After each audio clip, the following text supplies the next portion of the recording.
Bismillahirrahmanirrahim.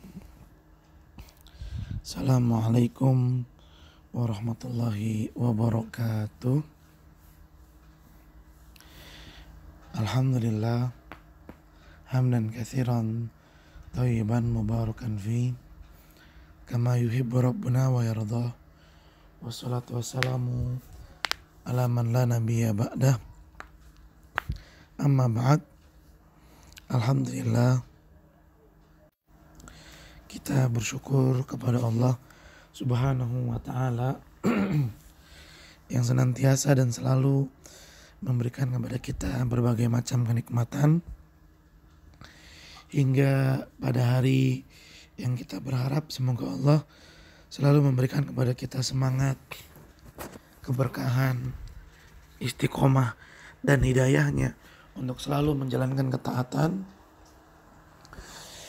Kita bersyukur kepada Allah Subhanahu wa ta'ala pada kesempatan kali ini kita masih bisa bertemu secara online untuk melanjutkan kegiatan belajar kita.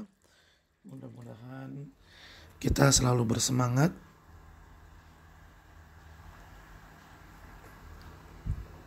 bersungguh-sungguh, selalu berusaha untuk menuntut ilmu, memperdalam ilmu agama dengan tujuan menghilangkan kejahilan dari diri kita, mendatangkan manfaat untuk diri kita, dan bisa menjadi hamba Allah yang semakin bertakwa. Kita memohon kepada Allah Subhanahu wa ta'ala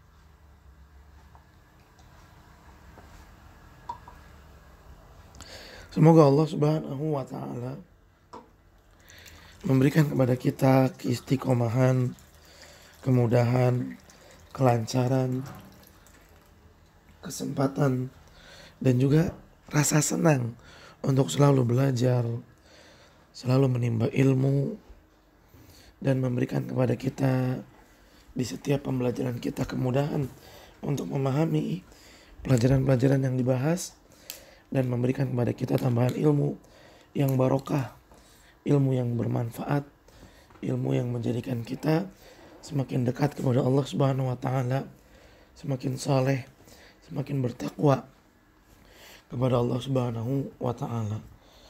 Salawat dan juga salam semoga senantiasa tercurahkan kepada junjungan kita, Nabi yang mulia, Nabi Muhammad Sallallahu alaihi wasallam, juga kepada keluarganya, kepada para sahabatnya, dan kepada orang-orang yang senantiasa mengikuti jejak sunnah beliau hingga hari kiamat. Allahumma la sahla illa ma ja'altahu sahla wa anta taj'alul hazana idza syi'ta sahla. Rabbi shrah li sadri wa yassir li amri wahlul 'uqdatam min lisani yafqahu qawli. Rabbana zidna ilman warzuqna fahman. Ahibati fillah, para siswa SMA Plus Liwaul Furqan, pada pertemuan yang lalu kita masih membahas tentang pembagian fi'il Nabi, perbuatan Nabi Sallallahu alaihi wasallam. Dan pada pertemuan yang lalu kita membahas perbuatan yang dilakukan oleh Nabi untuk menjelaskan perkara yang masih umum bentuknya, yang belum dirinci bagaimana cara pelaksanaannya. Di mana pada pertemuan yang lalu ya disebutkan contohnya adalah sholat, seperti sholat gerhana, di mana kita umat Islam diperintahkan oleh Allah Subhanahu wa ta'ala untuk melaksanakan sholat gerhana lewat hadis Nabi Shallallahu alaihi wasallam. Kata Nabi, jika kalian melihatnya maka segeralah sholat. Namun perintah tersebut tidak dibarengi dengan penjelasan gimana caranya sholat gerhana, apakah sama seperti sholat biasa. Nah kemudian setelah itu Nabi Shallallahu Alaihi Wasallam melakukan perbuatan di mana perbuatannya itu ditujukan untuk menerangkan cara sholat gerhana. Nah, ini adalah salah satu bagian dari pembagian perbuatan Nabi Shallallahu Alaihi Wasallam.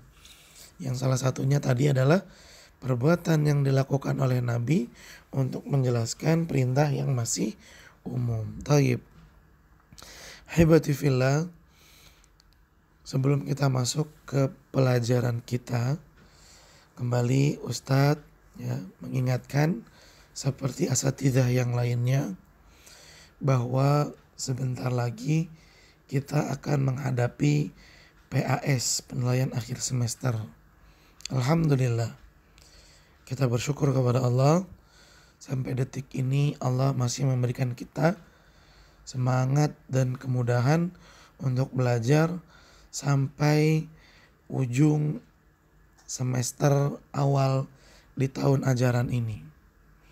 Mudah-mudahan apa yang kita telah mempelajarinya betul-betul bisa kita pahami dengan baik, betul-betul mendatangkan ilmu yang bermanfaat, dan kita memohon kepada Allah semoga Allah memberikan kita pertolongannya serta kemudahan untuk dapat memurojaah, mengulang-ulang setiap pelajaran yang telah kita lalui, dan semoga Allah memberikan kita kekuatan yang menolong untuk mempersiapkan diri menghadapi PAS. Semoga kita semua selalu diberikan kesehatan dan kemudahan, dan kelak nanti ketika menghadapi PAS bisa mengerjakan setiap soalnya dengan mudah, bisa menjawab setiap pertanyaan dengan baik, sehingga kita akan mendapatkan nilai-nilai yang sesuai harapan, nilai-nilai yang sempurna. Amin amin ya rabbal alamin. Taib, semangat selalu ya ikhwan, selalu berusaha untuk menjadi yang lebih baik. Karena Nabi Shallallahu Alaihi Wasallam mengatakan, al-mu'minul qawi khairun wa ahab. Seseorang yang beriman dan dia kuat itu lebih dicintai oleh Allah dan lebih baik. Dan Allah Subhanahu wa taala menyatakan di dalam Al-Qur'an, fastabiqul khairat. Berlomba-lombalah dalam menggapai kebaikan. Taib. Mari kita kembali ke kitab fikih, usul fikih, yaitu kitab Al-Usul min Ilmil Usul. Baik, ahibati fillah. Nah, kita sudah sampai di halaman 228. Ini kitab yang digunakan adalah kitab syarah, kitab penjelas untuk kitab usul fikih yang kita pegang. Jadi yang kita pegang ini kitab matannya lah, kitab khulasahnya, ringkasannya. Sedangkan penjelasannya ya ini nih yang bisa kita lihat di layar. Sebagaimana yang kemarin Ustadz janjikan bahwa pembahasan terakhir yaitu bagian kelima dari pembagian fi'il Nabi, perbuatan Nabi, itu perlu diulang kembali, maka kita akan ulang pada kesempatan kali ini. Al-Khamisu, bagian yang kelima, ma fa'alahu bayanan limujmalin min nususil kitabi awis sunnati. Sesuatu yang dilakukan oleh Nabi Shallallahu Alaihi Wasallam, suatu perbuatan yang dikerjakan oleh Nabi Shallallahu Alaihi Wasallam bayanan, sebagai penjelas, limujmalin, untuk perkara yang masih mujmal, masih umum, belum dirinci, min nususil kitab, yang terdapat di dalam nas-nas, teks-teks Al-Quran, awis sunnah atau hadis. Fawajibun alaihi. Nah, perkara ini wajib dilakukan oleh Nabi Shallallahu Alaihi Wasallam Artinya beliau harus mengerjakan ini nih. Mengerjakan perbuatan untuk menerangkan perintah yang masih umum bentuknya yang terdapat di dalam Al-Quran dan hadis, harus Nabi kerjakan. Bagi Nabi wajib hukumnya. Hatta yahsulal bayanu. Sampai kapan perbuatan ini wajib dilakukan oleh Nabi SAW? Hatta yahsulal bayan. Sampai keterangan, penjelasan untuk perkara yang mujmal, yang masih umum ini betul-betul telah jelas. Ya, sampai keterangan, penjelasan terhadap sesuatu yang mujmal itu telah disampaikan, telah tersampaikan. Kalau telah tersampaikan, maka gugurlah kewajiban ini dari Nabi Shallallahu Alaihi Wasallam. Kenapa kok wajib sih bagi Nabi Shallallahu Alaihi Wasallam? Liwujubi tablighi alaihi. Karena menyampaikan ajaran Islam itu wajib bagi Nabi Shallallahu Alaihi Wasallam. Itu perintah dari Allah untuk Nabi Shallallahu Alaihi Wasallam menyampaikan ajaran Islam. Oleh karena itu, setiap perintah dalam Al-Quran, dalam hadis yang bentuknya masih umum, ya, belum dirinci gimana cara ngerjainnya, maka pada saat itu Nabi wajib untuk mengerjakan penjelasannya. Wajib untuk melakukan bagaimana cara melakukan perintah yang masih mujmal tersebut. Wajib bagi Nabi. Sampai kapan? Ya sampai keterangan, rincian, cara bagaimana melaksanakan perintah tersebut betul-betul telah disampaikan oleh Nabi Shallallahu Alaihi Wasallam. Jadi gambarannya begini ya ikhwan. Ya, ada perintah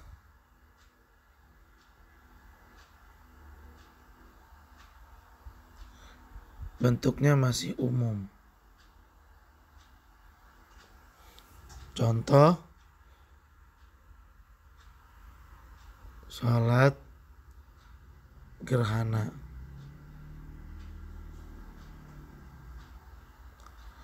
Kan ada perintah dari Nabi ya. Jika kalian melihat gerhana maka laksanakanlah sholat. Nah ini perintah cuman begitu bentuknya. Artinya masih berbentuk umum. Nggak dijelasin gimana caranya. Apakah sama pergerakan sholat gerhana dengan pergerakan sholat yang lainnya? Nah, karena ini bentuknya masih umum,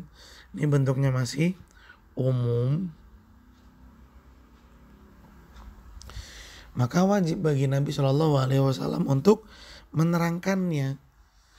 Wajib bagi Nabi Shallallahu Alaihi Wasallam untuk menjelaskannya. Gimana cara sholat gerhana? Wajib bagi Nabi untuk menerangkannya.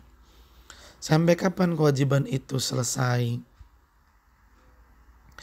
Sampai penjelasan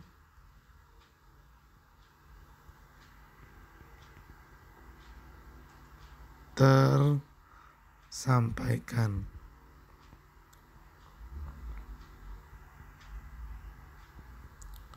Ya, hingga penjelasan terhadap sholat gerhana ini, ya, hingga penjelasan cara pelaksanaan sholat gerhana ini tersampaikan kepada umat. Kalau udah tersampaikan keterangannya, maka setelah itu kewajiban penyampaian bagi Nabi selesai, nggak wajib lagi. Begitu maksudnya ya ikhwan. Ya, begitu maksudnya. Tsumma yakunu lahu hukmu dzalikan nas. al-mubayyin fi haqqihi wa haqqina. Thumma yakunu lahu hukmu dzalika nas al-mubayyan. Kemudian perbuatan yang dilakukan oleh Nabi Shallallahu Alaihi Wasallam memiliki hukmu dzalikan nasil mubayyan, memiliki hukum yang sama seperti hukum nas yang dijelaskan, yaitu hukum nas yang masih mujmal. Fi haqqihi, bagi Nabi Shallallahu Alaihi Wasallam, wa haqqina, dan bagi kita umatnya. Jadi gini ya ikhwan, seperti tadi yang disebutkan, sholat gerhana kan bentuknya kan masih mujmal, sama Nabi Shallallahu Alaihi Wasallam dijelasin caranya. Nah, hukum pelaksanaan sholat gerhana yang dilakukan oleh Nabi itu hukumnya sama dengan hukum nas yang memerintahkan sholat gerhana. Kan datang nasnya dulu ya, perintahnya dulu. Jika kamu melihat gerhana maka laksanakanlah. Ini kan perintah nih ya. Dalil ini, nas ini kan perintah, dan perintah itu kan menunjukkan kepada kewajiban. Jadi perkataan Nabi, jika kamu melihat gerhana maka laksanakan. Jika kamu melihat gerhana, laksanakanlah. Ini perintah nih. Laksanakanlah sholat. Berarti sholat gerhana ini wajib. Lalu sama Nabi Shallallahu Alaihi Wasallam dijelasin caranya, cara mengerjakannya. Maka cara mengerjakan sholat gerhana ini hukumnya mengikuti hukum perintah tadi, hukum nas tadi. Karena nas tadi bentuknya perintah yang menunjukkan kewajiban, maka cara pelaksanaannya pun menjadi ikut-ikutan wajib. Bagi siapa wajib diikuti? Bagi Nabi harus melaksanakan sholat gerhana seperti itu, dan bagi kita umatnya juga harus melaksanakan sholat gerhana seperti itu. Tayyib, biar lebih jelas pakai gambar. Kan ada laksanakanlah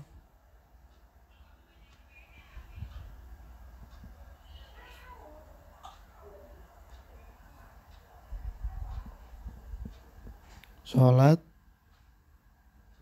gerhana. Ini kan dalilnya ya, bentuknya perintah. Dan perintah ini menunjukkan kepada wajib. Tetapi perintah ini bentuknya masih umum, nggak dijelasin bagaimana cara pelaksanaannya. Lalu oleh Nabi Shallallahu Alaihi Wasallam ya dijelaskan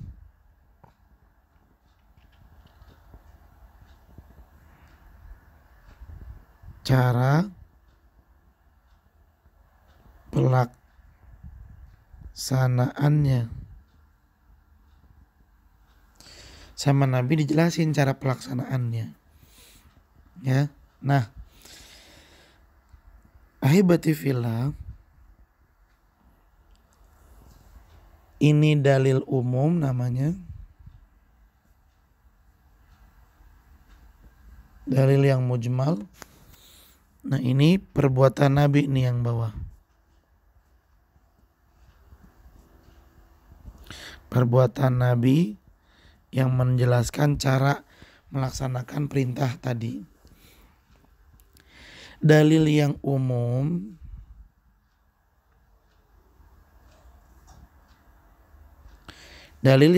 ini sudah diketahui hukumnya, yaitu wajib. Hukumnya wajib. Tapi cara pelaksanaan ini juga kan dalil. karena bersumber dari Nabi. Ya, cara pelaksanaannya ini nih, yang ini nih belum diketahui hukumnya apa. Nah, hukum cara pelaksanaan ini yang Ustadz lingkarin lagi nih. Hukum cara pelaksanaan ini itu ikut hukum dalil yang umum di atas ini. Ikut dalilnya. Sehingga kalau misalkan ini wajib, maka cara pelaksanaannya juga jadi ikut-ikutan wajib gitu. Kalau yang ini sunnah, maka cara pelaksanaannya juga jadi ikut-ikutan sunnah. Begitu. Mudah-mudahan jelas ya. Baik. Wajib atau sunnah bagi Nabi SAW dan bagi kita.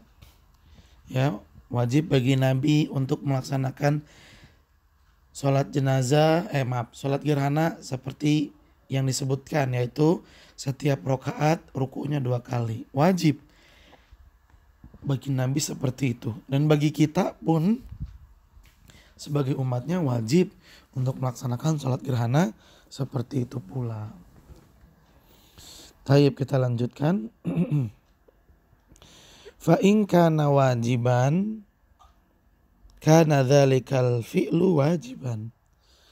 Kalau dalil yang mujmal ini wajib seperti tadi ya, maka dalil yang menerangkan cara pelaksanaannya juga jadi ikut-ikutan wajib.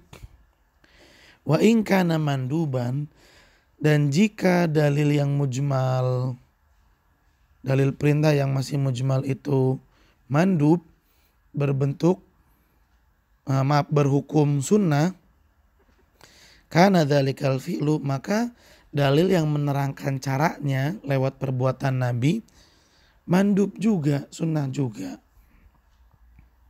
Taib. Kemudian kita lanjutkan dulu ya membaca matan sebelum masuk ke dalam hamish, catatan kaki.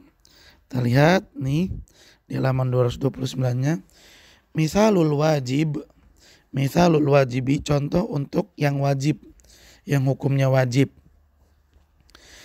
Af'alus sholatil wajibati, ya, pelaksanaan, cara mengerjakan sholat wajib, allati fa'alahan Nabi, yang dilakukan oleh Nabi SAW, bayanan sebagai penjelas, limujmali, untuk keumuman perintah qauli ta'ala yang terdapat dalam firman Allah Subhanahu wa taala, wa aqimus sholata, dan dirikanlah salat. Nah, di sini ya ikhwan, Allah Subhanahu wa taala memerintahkan kita untuk mendirikan salat, wa aqimus sholata, dan dirikanlah salat. Jelas ini perintah, dan yang namanya perintah menunjukkan kepada kewajiban. Berarti dalil ini hukumnya wajib, tapi dalil ini bentuknya masih umum, cuma perintah tanpa keterangan gimana caranya. Lalu Nabi SAW pun menerangkan cara pelaksanaan sholat wajib ini dengan perbuatannya. Nah, tadi kan dikatakan ya, dalil perbuatan Nabi yang menerangkan cara pelaksanaan, hukumnya itu mengikuti dalil yang mujmal. Kalau dalil yang masih mujmal, yang masih umum ini hukumnya wajib, maka dalil yang menerangkan cara pelaksanaannya jadi ikut-ikutan wajib. Seperti gambaran yang tadi disebutkan. Wa mithalul mandubi, dan contoh untuk yang hukumnya sunnah, salatuhu sallallahu alaihi wasallam rakaataini, salatnya Nabi sallallahu alaihi wasallam sebanyak 2 rakaat, khalfal maqam, di belakang makom Ibrahim. Ba'da'an farigo minat tawafi, setelah Nabi selesai dari tawaf. Bayanan, dan sholatnya Nabi ini untuk penjelasan, untuk menerangkan qauli ta'ala, firman Allah Subhanahu wa taala, wattakhidhu min maqami Ibrahim musalla. Allah berfirman, dan jadikanlah sebagian tempat dari makom Ibrahim untuk sholat. Nah, ini ada perintah dari Allah nih, disuruh untuk mengerjakan sholat di dekat makom Ibrahim. Makom di sini bukan makam kuburan ya, bukan ya ikhwan. Ini bertentangan sekali dengan syariat Islam. Kalau yang dimaksud dengan makom di sini adalah kuburan, sebab Nabi melarang kita untuk sholat di kuburan, nggak boleh. Terus apa artinya makom di sini? Makom di sini adalah prasasti, sebuah batu yang digunakan oleh Nabi yang digunakan oleh Nabi Ibrahim alaihi salatu wasalam untuk meletakkan batu Ka'bah ketika Ka'bah mulai berdiri. Jadi dibangun sama Nabi Ibrahim, kan lama-lama naik ke atas. Nah, pada saat pengen masang batu yang paling atas nggak nyampe. Lalu Nabi Ibrahim ngambil batu untuk dijadikan pijakan sama beliau buat meletakkan batu di paling atas. Qadarullah, batu yang diinjak membekas telapak kaki Nabi SAW dan sampai saat ini masih ada dan dinamakan sebagai makom. Makom itu artinya tempat berdiri, dari kata koma yakumu makomun, tempat berdiri Nabi Ibrahim alaihi salatu wassalam. Nah, kembali lagi, Allah Subhanahu wa taala memerintahkan untuk melaksanakan sholat di tempat dekat makom Ibrahim, kalau bisa di belakangnya. Nah, ini perintah masih umum. Gimana cara melaksanakan sholatnya? Sama kayak umumnya, apa kayak sholat gerhana, apa kayak sholat apa nih? Maka Nabi SAW pun menjelaskan cara pelaksanaannya lewat perbuatan beliau. Berarti perbuatan beliau SAW ini menjelaskan, menerangkan dalil perintah yang masih umum. Karena dalil perintahnya bentuknya sunnah, ini firman Allah Subhanahu wa taala ini bentuknya sunnah, maka perbuatan Nabi pun menjadi ikut-ikutan sunnah. Haitsu taqaddama sallallahu alaihi wasallam, di mana Nabi sallallahu alaihi wasallam mendatangi ila maqami Ibrahim, ke makom Ibrahim. Wa huwa yatlu hadhil ayata, dan Nabi ketika mendatangi makom Ibrahim ini itu setelah tawaf, dan saat berjalan menuju makom Ibrahim beliau sambil membaca ayat wattakhidhu mim maqami Ibrahim musalla. Ini seperti yang kita pernah dengar dalam cara pelaksanaan haji dan umrah. Wa rak'atani khalfal maqami sunnatun, melaksanakan 2 rakaat di belakang makam Ibrahim sunnatun, hukumnya sunnah. Baik, hibati fillah, kita kembali ke halaman sebelumnya untuk membaca hamish, membaca catatan kakinya. Mudah-mudahan ada keterangan yang lebih lanjut agar kita bisa lebih memahaminya. Amin. An-naw'ul khamisu, jenis yang kelima dari pembagian perbuatan Nabi sallallahu alaihi wasallam, ma fa'alahu Nabi sallallahu alaihi wasallam, perbuatan yang dikerjakan oleh Nabi sallallahu alaihi wasallam bayanan li mujmalin, sebagai penjelas untuk dalil yang mujmal, yang masih bentuk umum. Fayatina dalilun mujmalun, ya, di mana ada dalil yang mujmal fil kitab di dalam Al-Quran awis sunnah atau di dalam hadis yang kita dapati. Fayuwaddihuhu Nabi sallallahu alaihi wasallam, kemudian Nabi sallallahu alaihi wasallam menerangkan cara pelaksanaannya bifi'lihi, dengan perbuatan Nabi sallallahu alaihi wasallam. Fayakunu dzalikal fi'lu, maka dengan demikian perbuatan Nabi itu yang ditujukan untuk menerangkan dalil yang mujmal masyru'an, menjadi perbuatan yang masyru', termasuk syariat dalam Islam yang dianjurkan untuk dilaksanakan. Wa tawdihan lidzalikal qaul, dan untuk menerangkan dalil yang mujmal. Ya, perbuatan Nabi yang menerangkan cara pelaksanaan perintah yang terdapat dalam dalil mujmal. Perbuatan Nabi itu menjadi syariat juga, dan juga sebagai pegangan bagi kita bagaimana cara melaksanakan perintah yang Allah Subhanahu wa taala tetapkan. Fa in kana dzalikal qaulu dalan alal wujubi, apabila dalil yang mujmal tadi, yaitu dalil yang bentuknya perkataan, firman, dalan alal wujub, hukumnya wajib. Kalau dalil yang mujmal ini hukumnya wajib, kanatil kasifatu tsabitatu bil fi'lin nabawi wajibatun, maka sifatus sabita cara pelaksanaan sabitah yang ada bil fi'lin nabi, yang datang dari nabi, dari perbuatan nabi, wajibatun, jadi ikut-ikutan wajib juga. Sama ya keterangannya tadi, diulang lagi aja. Perbuatan nabi yang menerangkan dalil mujmal hukumnya mengikuti dalil yang mujmal. Kalau dalil yang mujmal itu wajib, maka perbuatan Nabi pun jadi ikut-ikutan wajib. Begitu.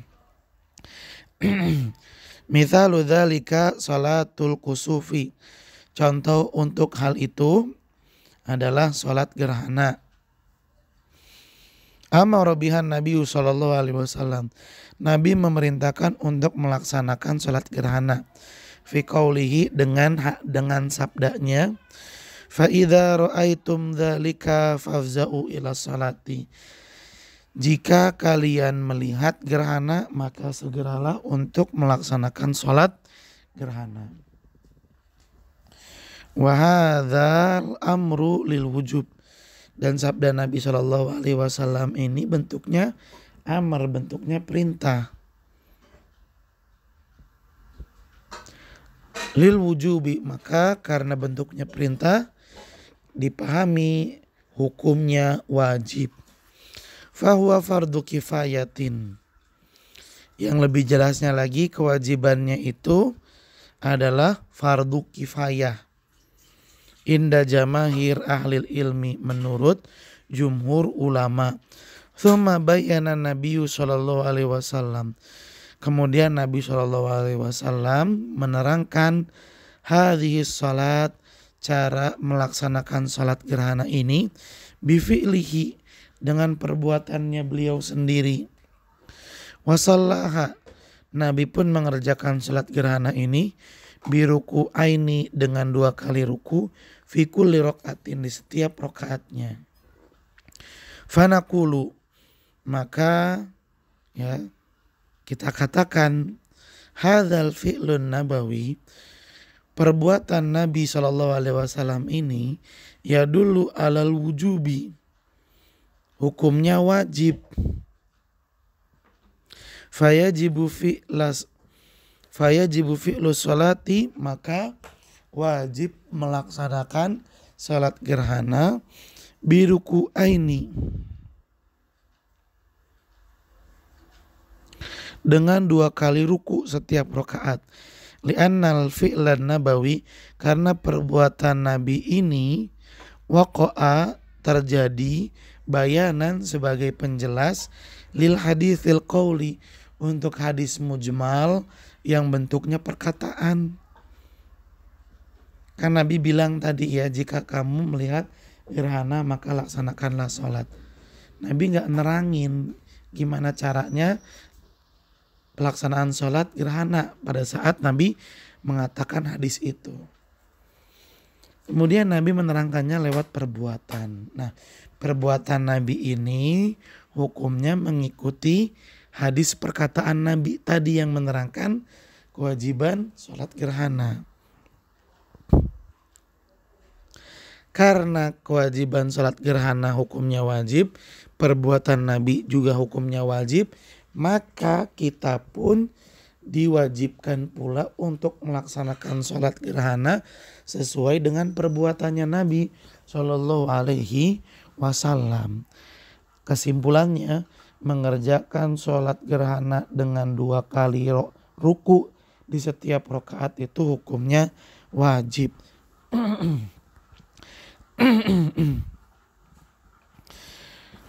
Wal haditsu dalun alal wujubi.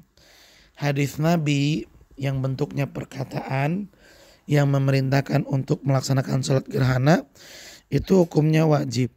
Fayakhudhul fi'lul mubayyinu, maka perbuatan Nabi yang menerangkan cara pelaksanaannya mengambil hukma ma huwa bayanan lahu, mengambil hukum yang sama dari dalil yang mujmal yang dijelaskan.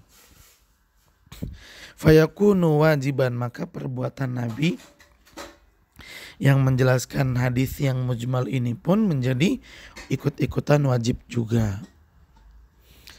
Wa ammal mithalul ladzi dzakarahul muallif.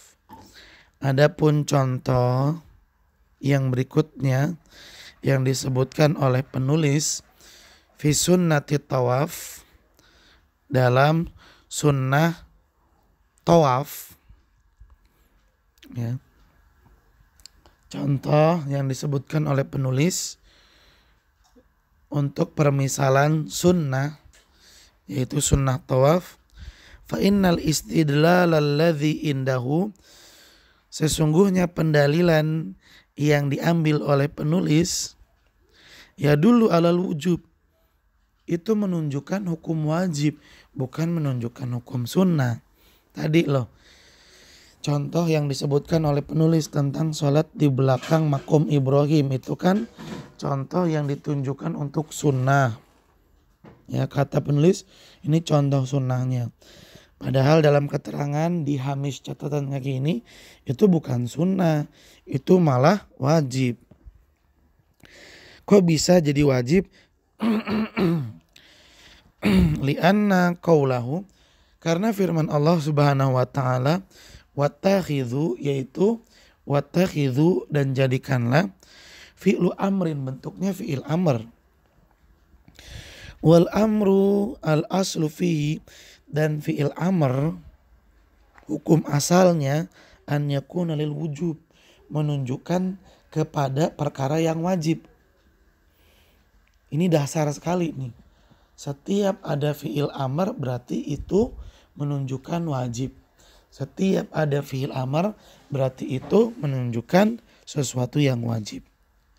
Nah, firman Allah wattakhidhu ini kan bentuknya fi'il amr berarti wajib. Itu maksudnya. Berarti keliru ya penulisnya menjadikan contoh ini sebagai contoh sunnah. Menurut keterangan catatan kaki, iya keliru. Sebab contohnya itu lebih tepat ditunjukkan untuk permisalan yang wajib.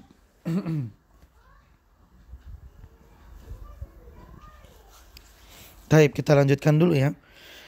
Wa fi'lun Nabi sallallahu alaihi wasallam, dan perbuatan Nabi sallallahu alaihi wasallam, jaa yang ada, yang datang, bayanan lil ayat, untuk menerangkan ayat wattakhidhu ini.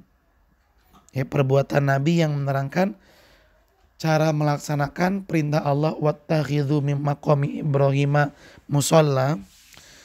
Fa'ala dzalika, maka karena hal inilah ya'khudhu fi'luhu hukma ma huwa bayanun lahu, mengambil hukum dalil yang dijelaskan. Fayakunu fi'lu salati tawaf, maka cara melaksanakan sholat tawaf, maksudnya sholat sunnah 2 rakaat di belakang makam Ibrahim pun hukumnya menjadi wajib. Wabidzalika qala ta'ifatun minal malikiyah. Inilah pendapat yang diambil oleh sebagian ulama yang bermadhab Maliki. Jadi begini ya ikhwan, Allah kan berfirman, wattakhidhu mim maqami Ibrahim musalla, dirikanlah sholat 2 rakaat di belakang makam Ibrahim. Dirikanlah sholat di belakang makam Ibrahim, begitu. Nah, firman Allah ini bentuknya fi'il amr. Fi'il amr itu hukum asalnya wajib. Karena firman Allah ini bentuknya masih mujmal, masih umum, cuman perintah doang tanpa rincian cara melaksanakannya gimana, berapa rakaat, apakah sama pengerjaannya seperti sholat yang lain atau seperti sholat gerhana, gak dijelaskan dalam ayat. Lalu datanglah perbuatan Nabi yang menjelaskan cara pelaksanaan firman Allah tadi, yaitu firman Allah wattakhidhu mim maqami Ibrahim musalla. Nah, kaidah yang tadi kita pahami adalah perbuatan Nabi yang menerangkan itu hukumnya sama dengan dalil yang mujmal. Nah, karena firman Allah wattakhidhu mim maqami Ibrahim ini wajib, sebab perintah Allah bentuknya fi'il amr, maka perbuatan Nabi yang menerangkan pun jadi ikut-ikutan wajib. Karena perbuatan Nabi sama dengan dalil yang mujmal dalam hukumnya. Ya, dengan demikian sholat di belakang makam Ibrahim atau disebut juga dengan sunnah tawaf, atau disebut juga dengan sholatut tawaf, itu hukumnya wajib. Seperti itu menurut pendapat sebagian ulama dari madhab Maliki. Wal jumhur, sedangkan jumhur atau mayoritas ulama soroful wujuba ya, merubah hukum wajib dari sholat tawaf ke sunnah, nggak wajib lagi tapi sunnah. Berdasarkan apa? Jumhur ulama memalingkan kewajiban sholat tawaf menjadi sunnah. Li dalilin akhir, berdasarkan adanya dalil yang lain. Dalil apa itu? Min mithli ma warada fil hadis, seperti yang terdapat di dalam hadis. Contohnya ya, dalil seperti yang terdapat di dalam hadis, anna a'rabiyan, bahwasanya ada seorang Arab Badui, sa'alan Nabi SAW. Lanjutannya ada di halaman 229 ini. Di catatan kaki halaman 229. Ada seorang Arab Badui datang dari pedalaman kepada Nabi. Sa'alan Nabi, lalu dia bertanya kepada Nabi, anil wajib, dari kewajiban minas sholawat yang terdapat di dalam sholat. Maksudnya seorang Arab Badui ini bertanya, sholat yang wajib itu apa aja? Faqala, maka Nabi SAW pun menerangkan, khamsu sholawatin fil yaumi wal laila. Sholat yang wajib itu cuma 5 waktu saja. Sholat yang wajib cuma 5 waktu saja, fil yaum, dalam sehari, wal laila, semalam. Yaitu subuh, zuhur, asar, maghrib, isya. Itu sholat yang wajib itu aja. Walam yadhkur minna salat tawaf. Dan Nabi tidak menyebutkan di sini sholat tawaf. Karena nggak disebutin, ini menunjukkan bahwa sholat tawaf itu hukumnya tidak wajib.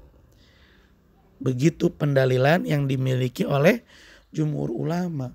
Sebab kalau misalnya sholat tawaf itu wajib, tentulah Nabi SAW tidak akan menyembunyikannya, karena haram bagi Nabi menyembunyikan ilmu. Nabi diperintahkan oleh Allah untuk menyampaikan setiap risalah, wahyu dan ajaran yang datang kepadanya.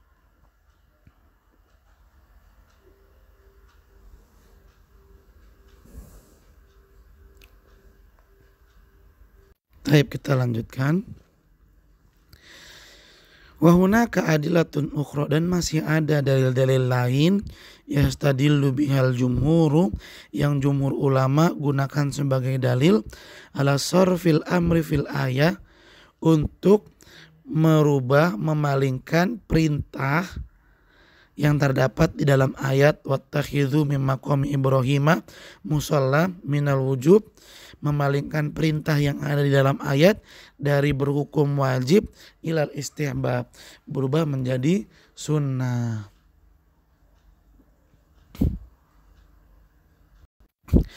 Wa kadzalika tamtsilu bi af'alin Nabi sallallahu alaihi wasallam fi salat, dan demikian pula permisalan, ya, contoh-contoh dengan perbuatan-perbuatan Nabi sallallahu alaihi wasallam di dalam salat.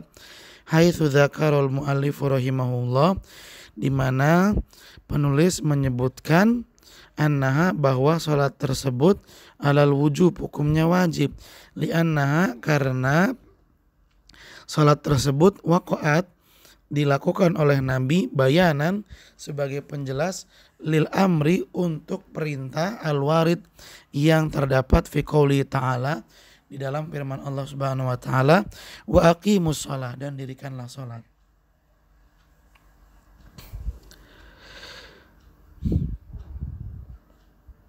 Walakin ahlal ilmi qalu, akan tetapi ulama berkata, innan nabiyya sallallahu alaihi wasallam, sesungguhnya Nabi sallallahu alaihi wasallam, alimal musi fi salatihi al wajib, mengetahui orang yang jelek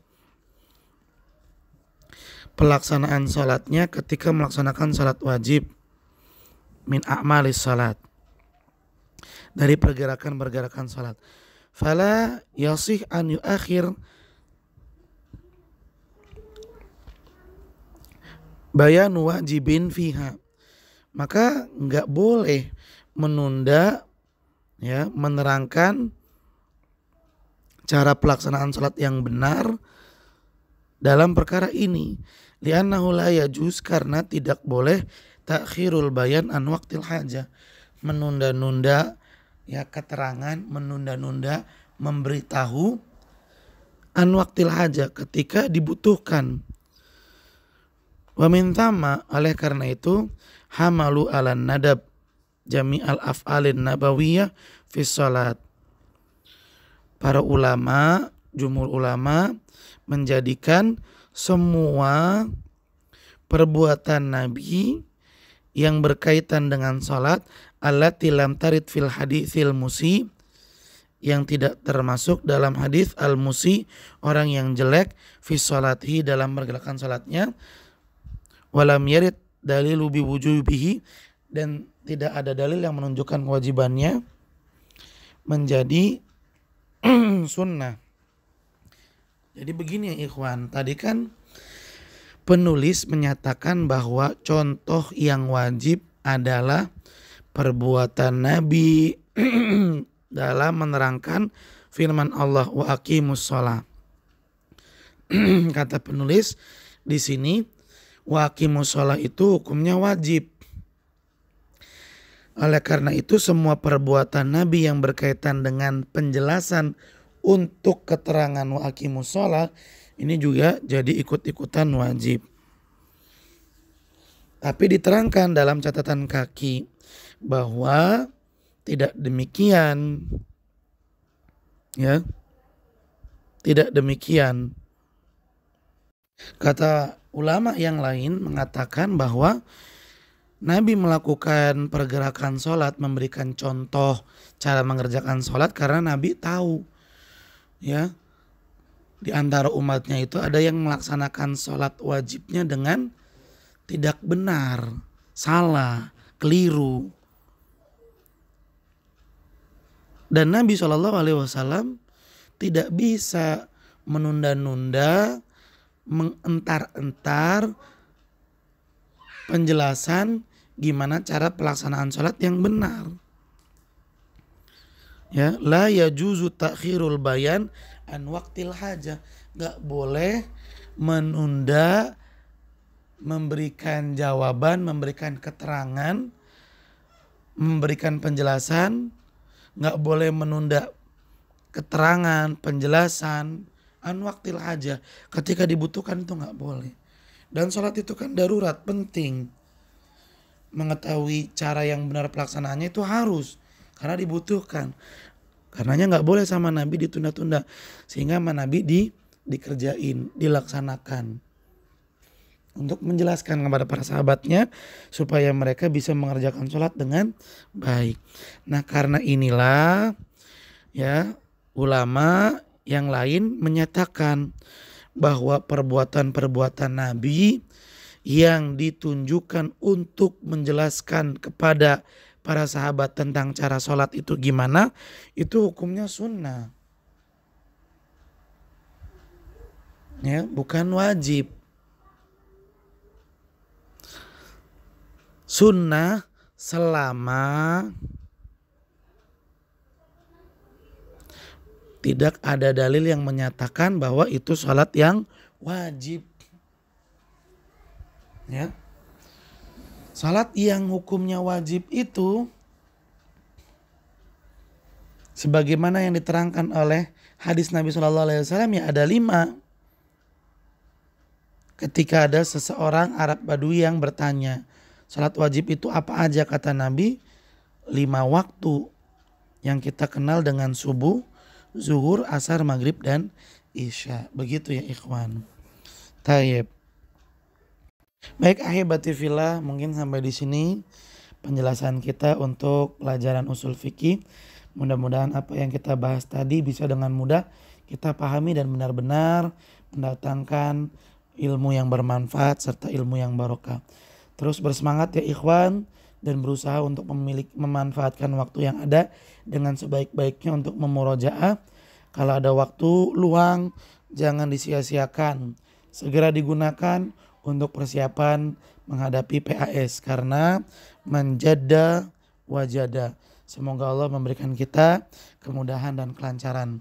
Barakallahu fikum. Mohon maaf apabila ada kekurangan dan kesalahan. Mari kita akhiri dengan membaca doa kafaratul majlis. Subhanakallahumma wa bihamdika asyhadu an la ilaha illa anta astaghfiruka wa atubu ilaik. Billahi taufiq wal hidayah. Assalamualaikum warahmatullahi wabarakatuh.